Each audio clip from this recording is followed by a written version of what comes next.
It's just comedy. The Jell-O program, starring Jack Benny with Mary Livingston and Phil Harris and his orchestra.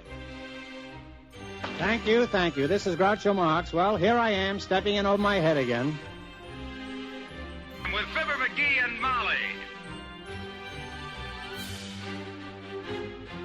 Folks, this is just as new to me as it is to you. Hello? Hello, Mr. Benny. This is Rochester. The Great Gildersleeve. Well, what an original greeting. Hello and welcome to another week of comedy, funny, haha, on Dwayne Old Time Radio. One thing, please subscribe to my channel. If you enjoy what I'm doing, subscribing is 100% free. Also, one more thing, if you have a few seconds or 1 minute, please leave a review on your preferred podcast service, especially if you're on Apple, Spotify, or really just your preferred podcast service. Thank you and hope you enjoy. Jack Benny ends the month with Buck Benny's Mexican Adventure. Oh, Mexican Adventure. 1937.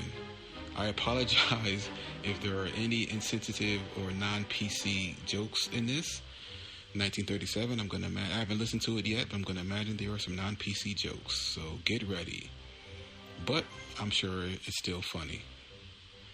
This one aired January 17th, 1937. Jell-O. The Jell-O program, starring Jack Benny with Mary Livingston and Phil Harris and his orchestra. The orchestra opens the program with Life Begins When You're in Love.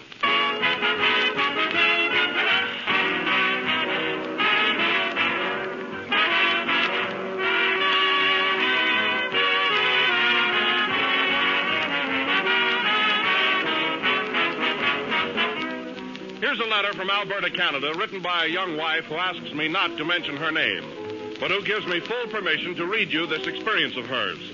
My husband came home the other day with a gelatin dessert not manufactured by the Jell-O company. Being a dutiful wife, I'm mumbling something about having just purchased 3 packages of Jell-O and let the matter drop. But I knew that this was my opportunity to prove that I know food values and quality in purchasing. So I made the gelatin dessert my husband had brought home, and I also made Jell-O. Jell-O gave me a more richly flavored, firmer dessert that set in half the time. And now friend husband is thoroughly convinced that I know my business. Well, we're grateful to you, young lady, for sending us that letter. It bears out what I've so often said, that Jell-O's fine, fresh fruit flavor is tops in taste. No other gelatin dessert can equal the famous extra-rich fruit flavor of genuine Jell-O. But remember, there is only one Jell-O. So always be sure to ask for it by name. Look for the big red letters on the box. They spell Jell-O.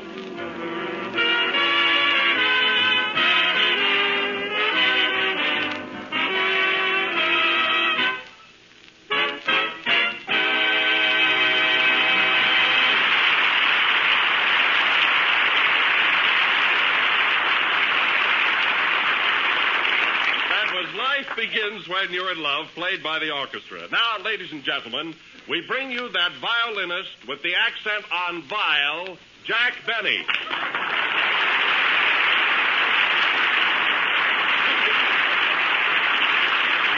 Thank you. That was very funny, Don. Very humorous. Evidently, you've been listening to Fred Allen again. Oh, yes, I have, Jack. Did you hear him last Wednesday? Yes, Don, but only with my ears. My heart wasn't in it. Any man that can stand before a microphone and say that I can't play a violin just isn't normal. That's all. But, Jack, he didn't say that you couldn't play the violin. No? All he said was you shouldn't play it.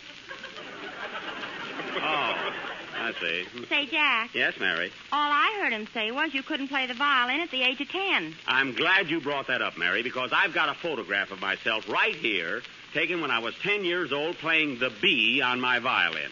A very difficult number. Here, Mary, look. Yeah, what do you think of that? I'm glad it's not a sound picture. They didn't have them in those days. But, Jack, now how can we tell what number you're playing? Well, if you were a musician, you'd know. Say, who are you working for anyway, Fred Allen or me? Jell-O. Oh.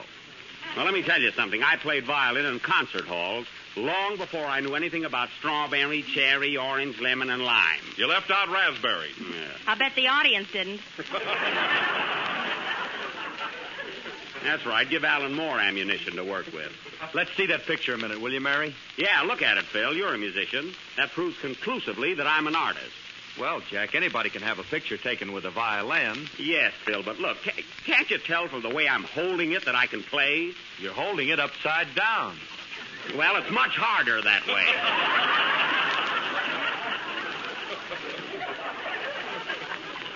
Anyway, I had a small chin, and I couldn't put the violin under it. Now you can put a cello under it. That's so.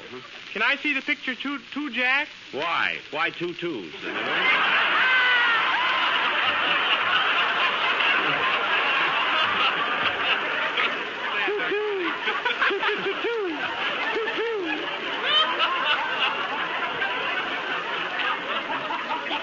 Why do you want to see the picture, Kenny? Well, everybody else is getting laughs out of it. Yeah, you don't need it.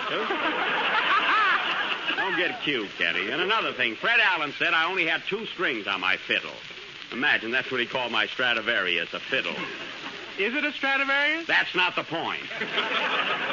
Anyway, you count. Mary, you count it, will you? How many strings do you see in this picture? 4. See? 3 on the violin and 1 around your waist. Well, that was to hold my trousers up. I was a poor boy in those days. That's what burns me up, Alan picking on a poor, defenseless boy. Anyway, I don't want to discuss it any further. I should stoop to argue with a toothpaste salesman.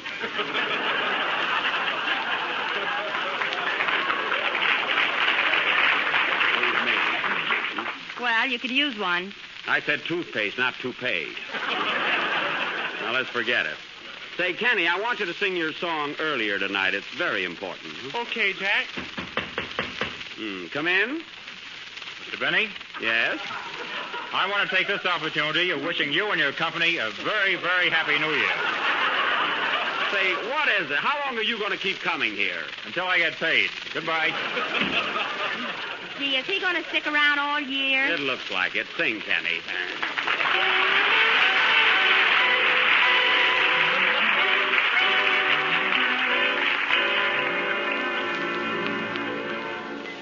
There's a little old church that's covered with moss where I held your hand tenderly.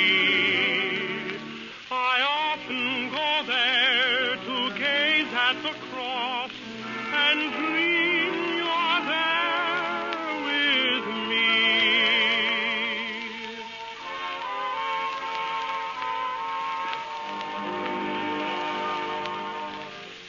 How I'd love to hear the organ in the chapel in the moonlight while we're strolling down the aisle with your hand in mine. How I'd love to hear you whisper that you love me tenderly. And the love light in your eyes forever would shine till the roses turn to ashes, till the organ turns to rust. If you never come, I'll still be there till the moonlight turns to dust. How I'd love to hear the choir in the chapel in the moonlight as they sing, "Oh, promise me forever be mine." How I'd love to hear the choir in the chapel in the moonlight.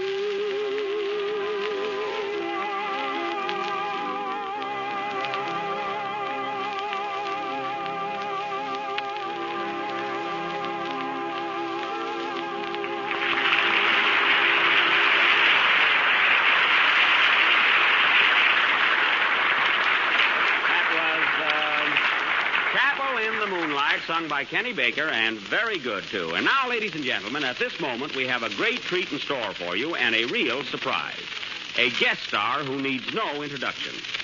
No doubt most of you have read about the recent open golf tournament held right here in Los Angeles at Griffith Park. This tournament was won by Mr. Harry Cooper, whose sensational last-minute spurt will go down in golf history. His playing throughout the entire match was nothing short of phenomenal. And yet, Mr. Cooper remains the same modest, unassuming fellow he has always been. And so now, ladies and gentlemen, without further ado, it is my pleasure to present to you the man who was hit in the face with a divot, dug up by the club, held in the hands of Harry Cooper. None other than Mr. Oscar T. Fortu.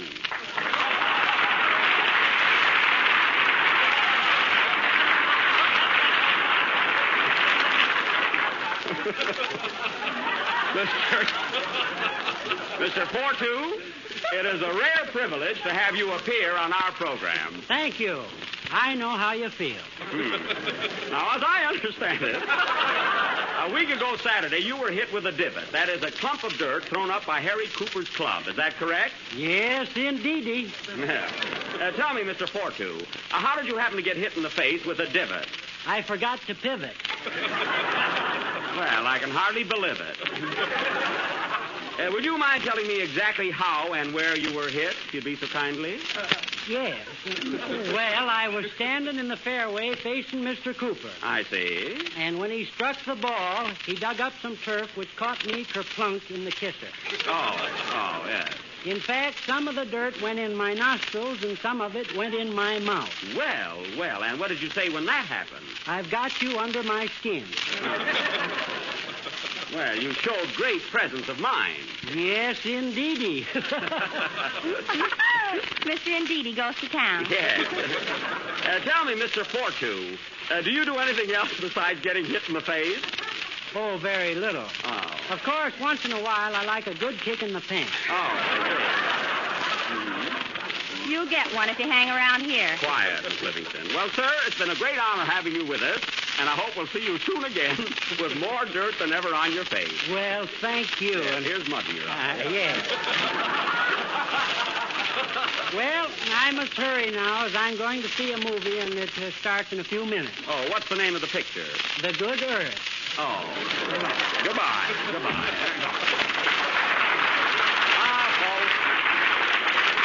What other programming brings you these highlights? And now, ladies and gentlemen, going from the subnormal to the sublime, we will pick up the 11th chapter, and we hope the final one, of our original Western serial, Buck Benny Rides Again, or The Horse that Jack Built. Once more, I will enact the role of Sheriff Buck Benny, as tough an hombre as ever scratched his back with a wildcat. This will go on immediately after the next number, Playfield.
production of the same name, played by Phil Harris and his orchestra. And now, ladies and gentlemen, for our play, Buck Benny Rides Again. In the opening scene, we find Buck on horseback approaching the home of Daisy Carson, his sweetheart. Curtain. Music.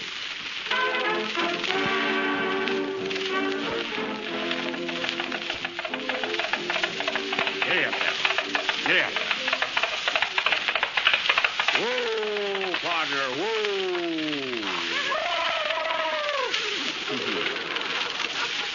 A good horse, even if he is bald-headed.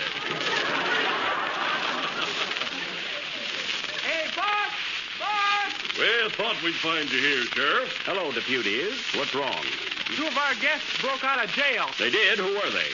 Fat-Face Morrow and Slim Baloyne. Fatface and Slim, eh? You better get after them. I'm on the trail of Fatty now. Where are you going, Baker? After the Thin Man.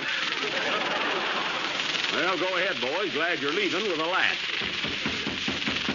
Come in. Well, hello, Daisy. Hello, tall, dark, and big ears. Well, gal, you can't exactly head into the wind yourself.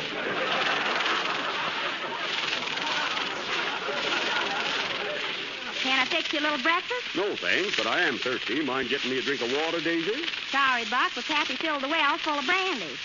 Just like it. Where is your Pappy? If he ain't in the well, he's down at Ike Muller's drinking breakfast. Daisy, I'm glad I got a few minutes with you alone. You know, my ma's been thinking things over, and she asked me to ask you to marry me. How about it? Well, when you get home, tell your ma that you asked me, and I told you to tell her that I said no. Sure. Ma'll be mighty disappointed. Wish I could say the same. Anyway, Buck, I told you once before that I can't ever marry you till Pappy passes on. Till Pappy passes on, eh? Yep, but I don't mean out. I'd sure like to see that old cut-up. Help! Help! Get them elephants off my tray. Here comes Pappy now. Hello, Buck. Hiya, Frank. What you got in that bottle? Well, I stopped in at the drugstore and got myself some peroxide. Peroxide? Don't tell me you're going to drink that. Nope, just thought I'd bleach my nose. Good idea, Frank. You've been stopping traffic on Main Street long enough. Did you have your breakfast yet, Pappy? No egg, Daisy. You got any eggs in the house? Sorry, but we're all out of them. Shucks, and I had my heart set on a gin omelet. That's too bad, huh? So long, Buck. Where you going, Pappy? If you want me, I'll be in the well. Good old Pappy. There he goes.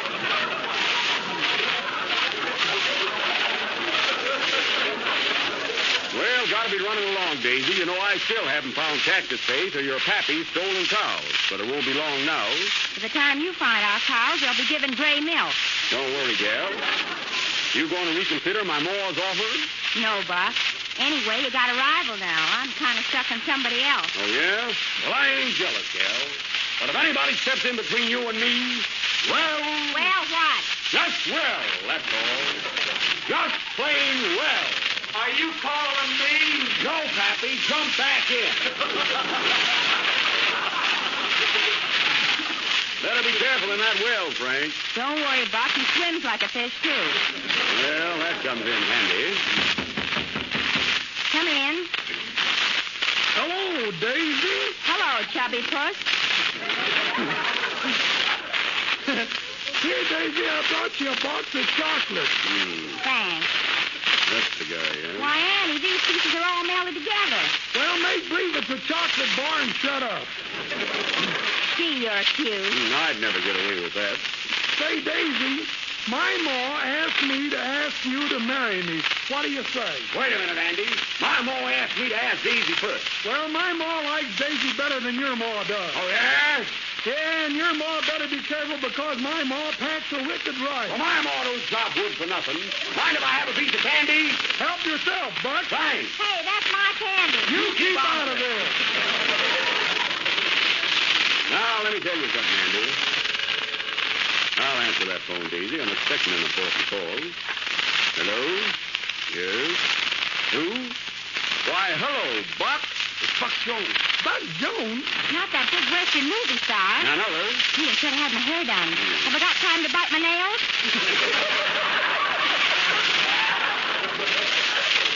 Pardon the interruption, Buck. What's on your mind? Yes. Yes. Well, burn my britches and put me in short. Thanks, Buck. See you later. So long. What is it? Buck Jones is down at the Hotel Fly in Sonata, Texas. And he said he just saw Cactus Face walking into the El Toro saloon. He did? Yeah, we better get on our horses, Andy, and head for Ensenada. Jones is waiting for us at the hotel there. Goodbye, Daisy. Goodbye. Goodbye, Pappy.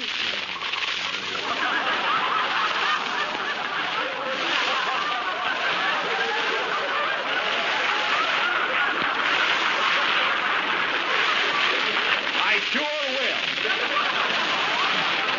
Well, we're on our way to Mexico, and this time we're going to bring back Cactus Face. Buck Benny rides again. Oh, does Andy Devine. Buck and Andy are now on the way to Ensenada. They may not find Cactus Face, but they will find Jell-O, and that's all I care about, because whether you're in the United States or Mexico, you can always get the genuine Jell-O with the big red letters on the box. No use rushing, Andy. We got a long ride ahead of us. A long, tough trail. We sure have, Buck. You want to hear some music? Where you going to get music? Well, I had a radio built in my horse. Well, tune her in, Andy. Tune her in.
Have elapsed, and now we find Buck and Andy in Mexico approaching the quaint little town of Ensenada. I said Texas before, Andy. I meant Mexico. Might as well clear that up with our listening audience. Sure has been a long trip, Andy. Yeah, mighty lucky we had that radio, Buck. Sure is. Tune her in again. Okay. Oh, Mr. Allen! Mr. Allen! Turn that off, Andy. Say, Buck. Yeah? I'm worried. How are we going to get along down here in Mexico? Don't worry, Andy. I can speak the language like a native. Say, see those lights up ahead? That might be the Playa Ensenada Hotel. It might at that. Here comes a little Mexican girl down the road. I'll ask her. Oh. Oya, buenos dias, señorita. ¿Dónde está el Hotel Playa Ensenada? ¿Está muy? It's that large white building right ahead of you. The one with the red tile roof. You can't miss it. Gracias, señorita. Gracias. You're welcome, sir. Thank you. You see, Andy, lucky I'm here with you. You sure understood her, Buck. Well, let's get going. We don't want to keep Buck Jones waiting. Okay, giddy up. Come on, partner. Come. Yeah. Whoa, partner. Whoa. Whoa. We nearly had a photographic finish. Beautiful place, Andy. Let's go inside and talk to the clerk. Well, you'll have to do the talking, Buck. Okay. Oye, ¿cómo está, señor? Dígame, por favor, si está hospedado aquí el señor Buck Jones. Oh, yes. He's in room 201. I'll send for him immediately. Gracias, señorita. Or señor. Gracias. You sure get along swell down here, Buck. Yep, I never have any trouble talking to a native. I only wish I could find one. Well, Well, here comes Buck Jones now. Sure enough. Hello, boys.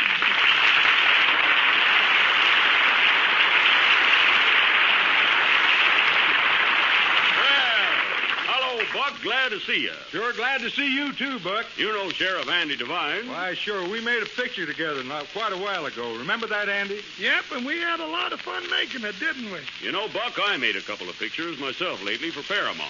The big broadcast and college holiday. Did you see them? I don't know. Were they Western? No, I stepped out of character for those. Tell me, Buck, when you called me on the phone, were you positive you saw Cactus Face Elmer, the outlaw? No, I wasn't. What did you call me for? Oh, I just wanted to get on your program. Well, I need a fella like you to help me catch that varmint. Let's go into the bar and have a drink. Find out where the bar is, Andy. I can't speak the language here. Oh, that's right. I'll find out. Oye, portero, ¿dónde está el café? Right down the hall. First door to your right. I said the bar room. Oh, second door to your right.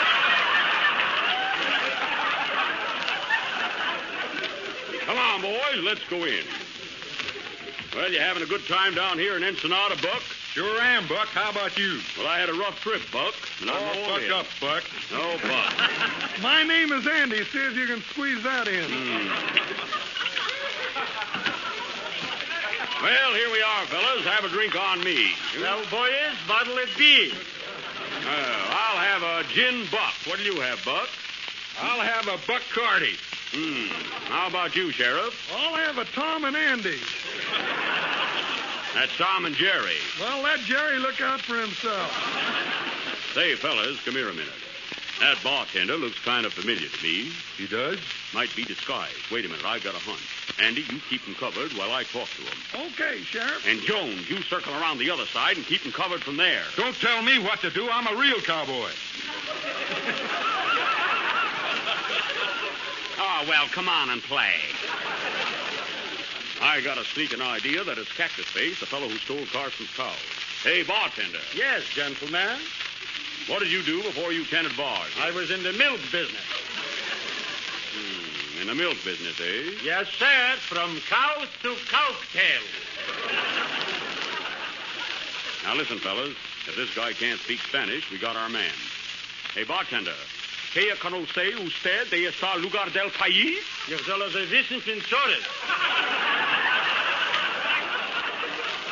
Ajá. ¿Cuánto tiempo tiene trabajando aquí? Is that so? A Schwarz years old year, I'm afraid we're on the wrong trail, boys. I'll try it once more. ¿Está segura que me dice la verdad de usted? 3 minutes, King Cup, and verga harget. Poopsie. Poopsie? It's Cactus Face. Grab him, boys. The lights are out. Watch that door. I got him, fellas. I got him. Wait a minute. Who's stepping on my hand? Get off of me, Sheriff. You're on my back. Can't help it, Andy. Buck Jones is on mine. Then who's on me? William F. Hart. This floor show will not be continued next Sunday night. Will Buck get off, Buck? Will Andy get off the floor? Will our sponsor tell us where to get off? Tune in next Sunday night and find out. Play, boys.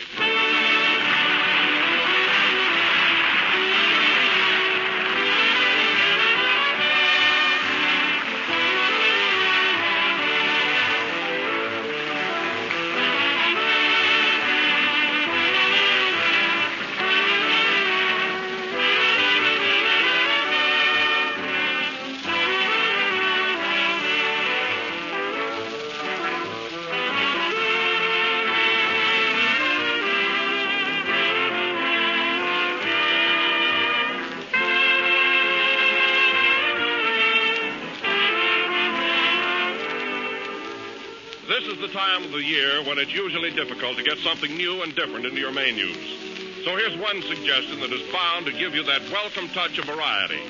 Serve Salad Supreme. It's a delicious Jell-O salad. Here's how you make it. Dissolve a package of lime Jell-O in 1 pint of hot water and chill until slightly thickened. Then fold in 1 cup of diced tart apples, 1 cup of chopped cabbage, and 4 finely chopped stuffed olives. After that, simply mold this grand combination and serve it on crisp lettuce with some real mayonnaise. It makes a wonderful salad, one that will add variety to any meal. But just be sure you make this salad with genuine Jell-O. For only Jell-O brings you that mellow, extra-rich fruit flavor. Remember to ask for the real thing. Insist on the one and only genuine Jell-O.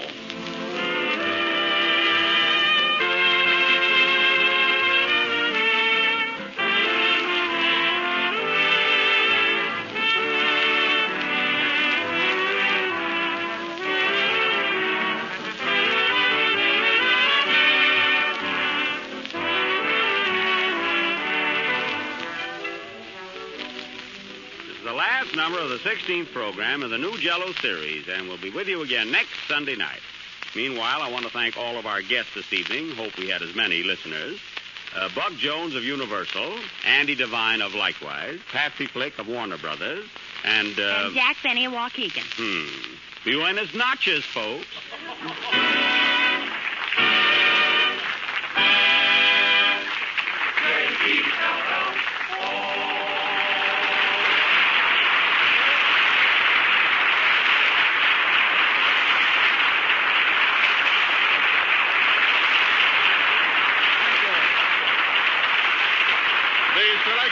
Begins when you're in love is from the picture The Music Goes Round and Round. The Jell-O program starring Jack Benny with Mary Livingston comes to you from the NBC studios in Hollywood. This is the Red Network of the National Broadcasting Company. KFI, Los Angeles, Earl C. Anthony, Incorporated. Thank you for listening to and showing your support for my podcast. If you would like to receive notifications of when new episodes are posted, please subscribe to my channel. Subscriptions are 100% free, and they really help me get an idea of how I'm doing. Well, hope you enjoyed, and until next time, stay safe, wish you well, and as always, peace.